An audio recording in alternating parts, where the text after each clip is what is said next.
మాటలు తీయగా చెప్పేసి ఏదో బుర్ర జల్లేస్తాం అనుకుంటా ఉన్నాడు జగన్మోహన్ రెడ్డి. జనాలు అన్నీ గమనిస్తూ ఉన్నారు.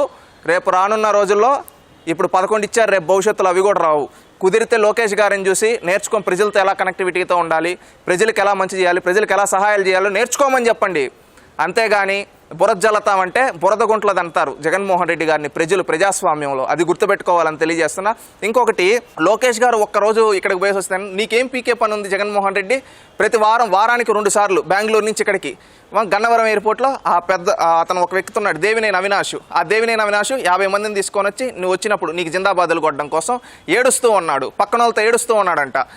ఏంట్రా నాకు ఈ కర్మ, నేను ఈ విజయవాడలో బుడ్డమే నా కర్మ, ఎందుకంటే ఈ జగన్ గారు వచ్చిన ప్రతిసారి అని అంటూ ఉన్నారంట జగన్మోహన్ రెడ్డి గారు.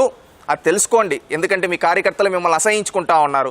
ఇంకొకరి పైన ఈ విధంగా చవాక్కులు పేల్చకుండా ఫస్ట్ మీ కింద ఉండే నలుపుని చూసుకొని సరి చేసుకోమని ఆంధ్రప్రదేశ్ రాష్ట్ర ప్రజలు చెప్తున్నారు. లోకేష్ వయసులో చిన్నోడైనా మీకన్నా ఎంతో మెచ్యూరిటీతో ఎమ్మెల్యేలతో కలవడం కావచ్చు, ప్రజలతో కనెక్టివిటీ కావచ్చు, అన్నీ ఉన్నాయి. నీకు ఏమీలే. నీకుండేది మానవత్వం కాదు, సైకోతత్వం ఉంది. ఆ సైకోతత్వం తగ్గించుకొని మానవత్వంతో ఉండాలని గౌరవ రాష్ట్ర మాజీ ముఖ్యమంత్రి వాళ్ళు ప్రస్తుత వైఎస్ఆర్సీపీ అధ్యక్షులు జగన్మోహన్ రెడ్డి గారికి సవినీయంగా తెలియజేస్తూ ఉన్నాం. అంతేగాని బురద జల్లాలనుకుంటే మిమ్మల్ని బురద గంటలో దంతారు.